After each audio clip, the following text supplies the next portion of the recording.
Hey, murder drone! Uzi yelled as she gave her plot armor a major workout, stomping into the spire like she owned the place.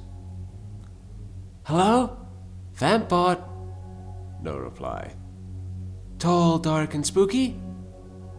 Nada. God damn it, N!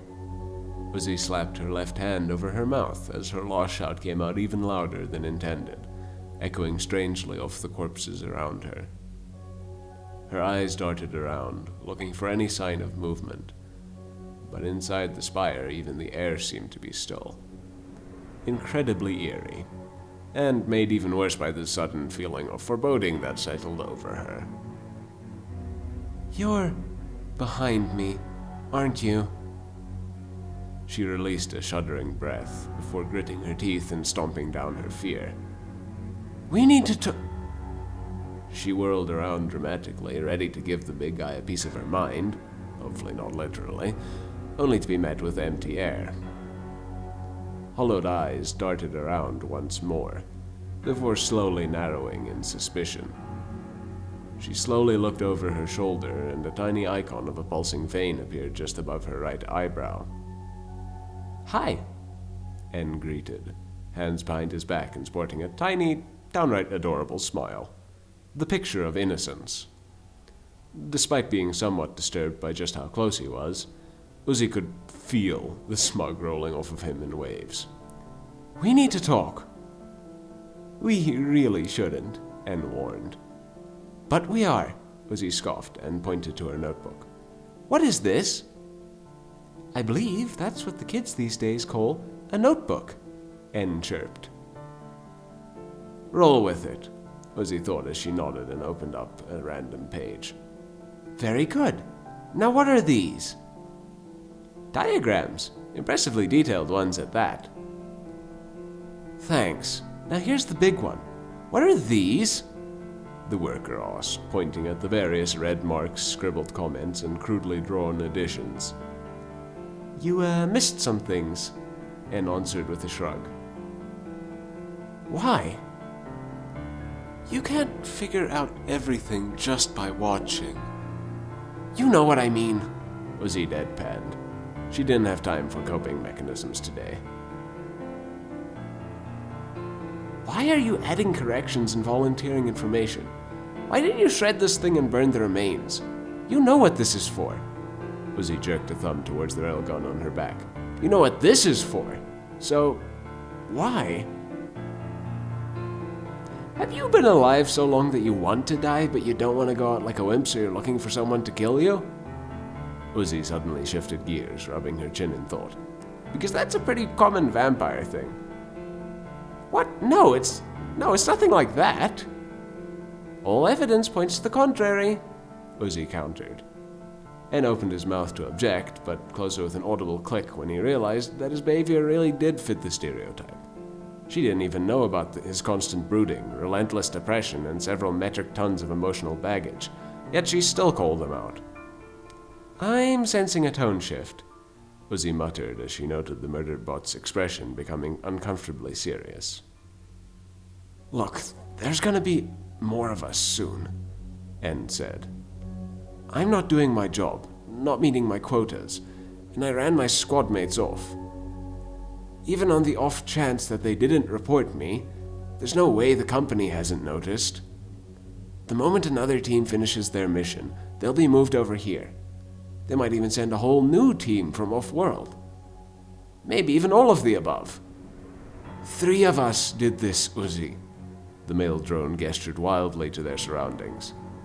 Imagine what 6 could do. Or 9. What about 12? Even though she had brought up the very possibility several times with the colony, having it confirmed had her core hammering in her chest. But the panic attack would have to wait. So you want us to be able to fight back? Against you? Why?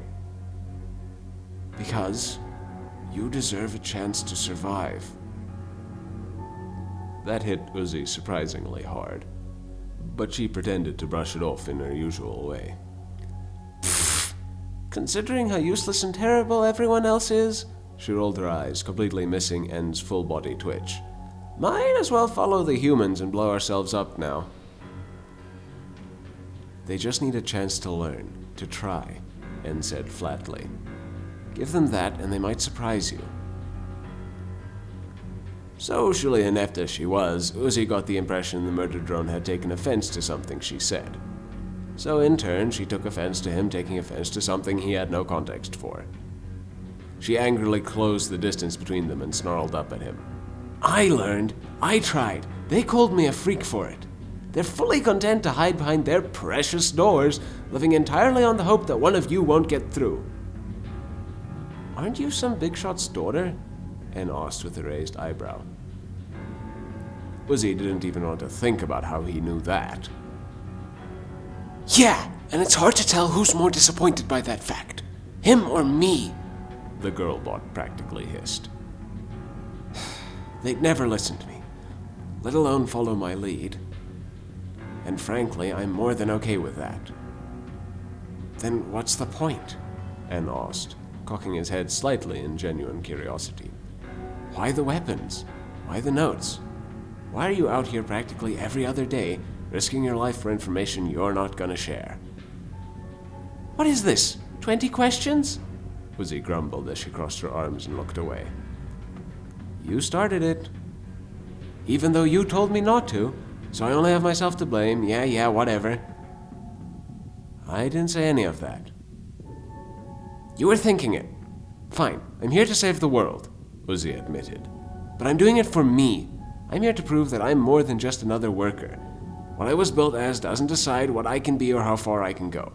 I'm here to rub their cowardice in their faces, and when they bow down to the freak and beg me to lead them into a new era, I'm gonna walk away.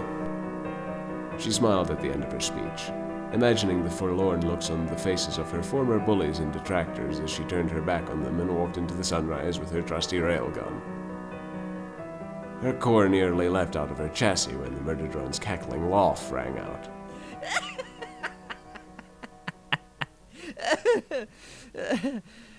Good lord, I literally have wings made of swords, but somehow you are the edgiest thing out here, N wheezed.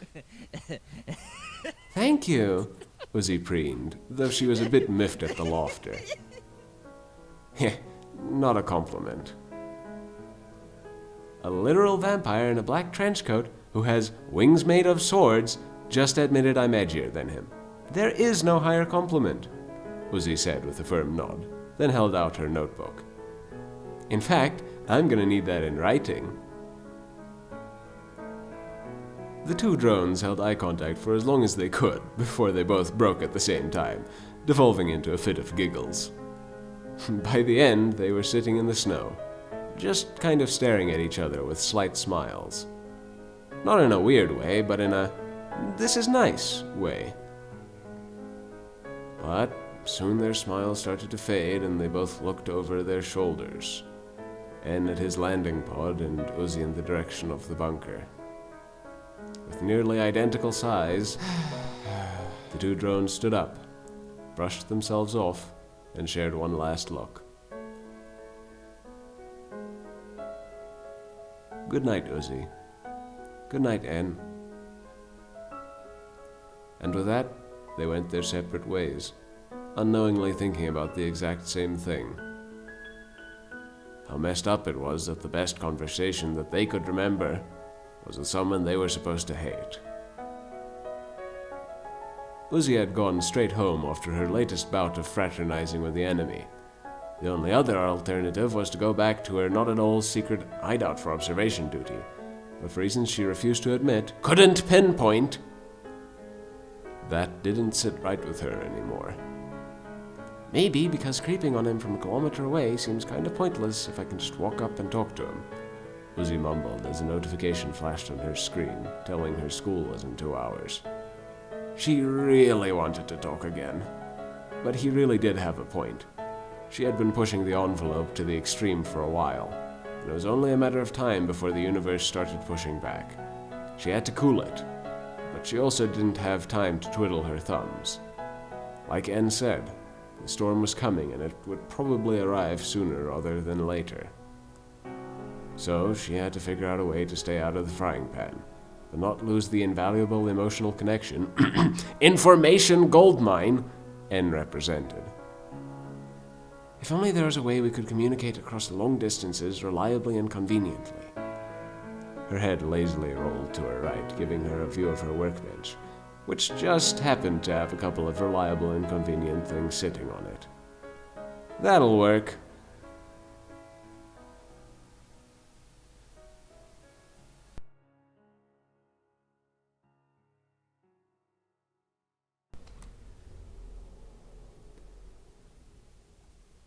What are you in for?